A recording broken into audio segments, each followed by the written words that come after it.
When I first discovered a Hamlet, I got excited about it for two reasons. First of all, when I saw the components, when I saw the color, I thought the game was beautiful, so I wanted to take a closer look to see if it was actually just a beautiful game or a game really worth playing. So I read all the rules, and as I got through it, it reminded me a lot of a game that I used to really love called Roads and Boats by Splotter. Now, both games feature a pick up and deliver mechanic, and they feature donkeys. So I got really excited. There was a little bit of nostalgia attached to it, and I wanted to take a closer look. I made a pledge for the Kickstarter, and then I played it with Mike over at Boardgames for One on Tabletopia. I'll talk to you about what about the game is exciting, what plays well, and what my final thoughts are on it.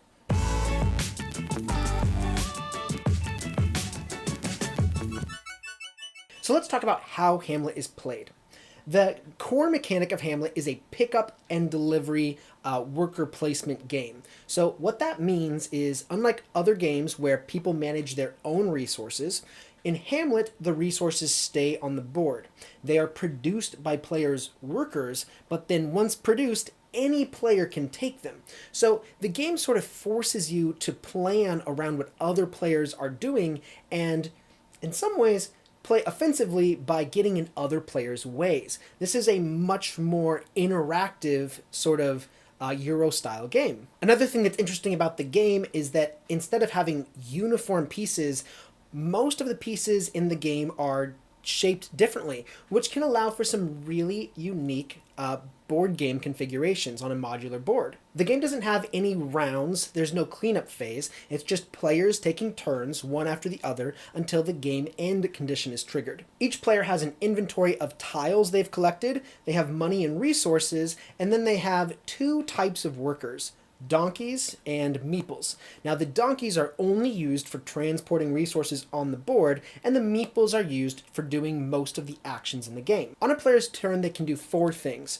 The first thing they can do at any point during their turn is move all or as many donkeys as they wish to. And players can also choose to leave donkeys where they are. The other three things they can do are based on the meeples. They can either move a meeple to any place on the board that's connected by a road and activate a building, or they can take a building from their inventory and build it adjacent to a spot on the board, or they can build a path or a bridge to any tile that isn't already connected to the center of the map by a road. Now, implicit in those four actions are other big ideas, like if you can move donkeys to transfer resources, how do you get resources? Or if you can build buildings using tiles from your inventory, how do you get tiles? And then the answer to that is just by activating the buildings on the board. So one tile is a place where you can buy building blueprints, and other tiles are places where you can put a worker in order to generate resources. Some tiles don't produce or activate for any reason at all, but when built by a player,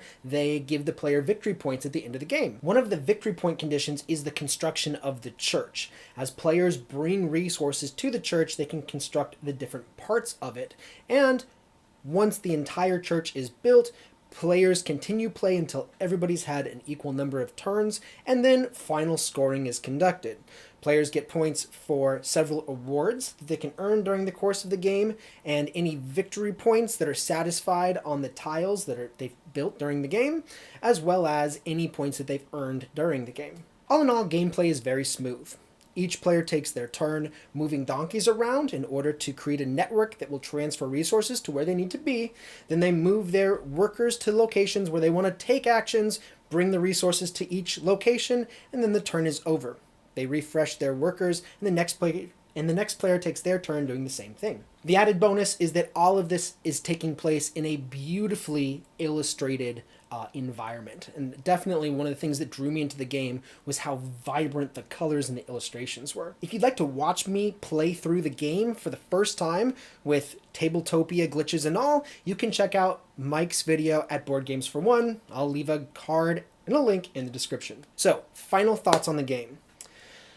This is a game that I really enjoy playing. The experience of playing it is really fun for me.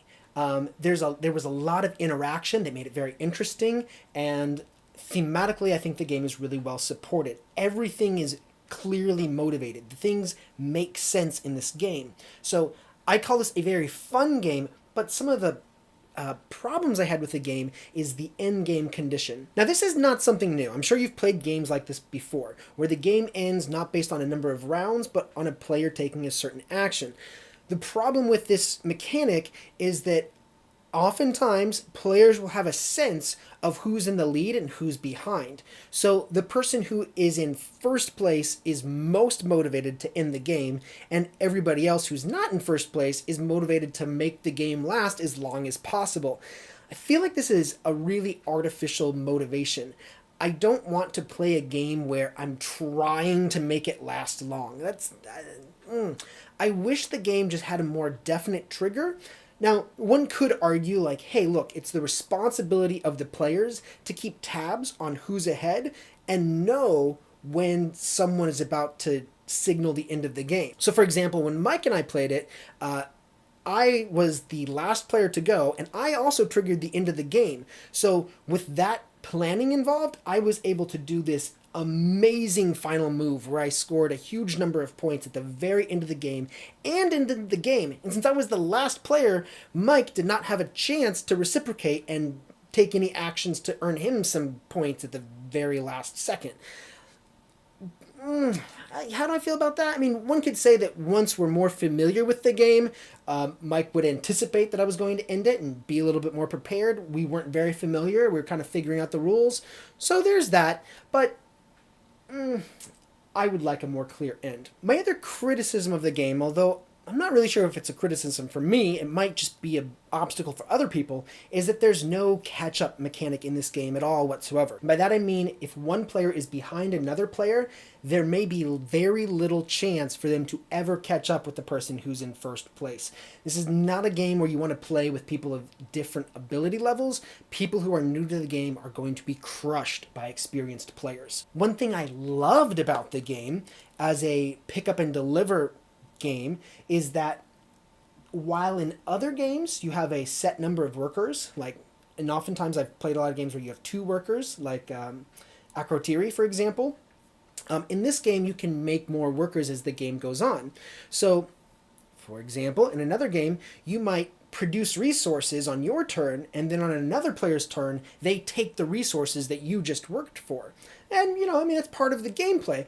But in this one, if you have multiple workers, on your own turn, you can produce resources, buy a blueprint, and then build the same building using the blueprint you just bought and the resources you just constructed before anybody can interfere with your plan. And that's really cool. I like that you have that possibility. It definitely motivates buying workers early in the game. So for theme, I would give this game a middle to high rating, probably a 7. For mechanics, I think the game is done exceptionally well. Probably an 8 or even a 9. I mean, this is a very intuitive game. It just made a lot of sense playing. It was very easy to learn. For components, it remains to be seen. I got into the Kickstarter, so I'm going to get the deluxe copy of the game. That's probably going to be a 10, but it remains to find out how high quality the game components are. Maybe it'll be an 8. I'm not sure. We'll find out. For strategy, there's a lot going on. You can plan ahead, you can interfere with other opponents, there are different objectives that you can pursue, there are so many things to think about. So this is a very strategic game. I would give it a 9. And then finally, for complexity, not only are the mechanics intuitive, but there also aren't very many rules to learn. It's not a very complex game. It has a lot going on without too much complexity. I don't think it's the kind of game you can play with a child, but it is commendable for being such a simplistic number of rules for how much strategy is going on. For complexity, I think I'd give it a 5. Thank you for watching this review. Again, if you want to check out the gameplay, you can take a look at my playthrough from Boardgames for One. And don't forget to check out The Perfect Board Game to sign up for email alerts when games go on sale on Amazon, as well as everything else with organizing games by their theme, mechanics, components, strategy, and complexity. I'll see you next time. Bye-bye.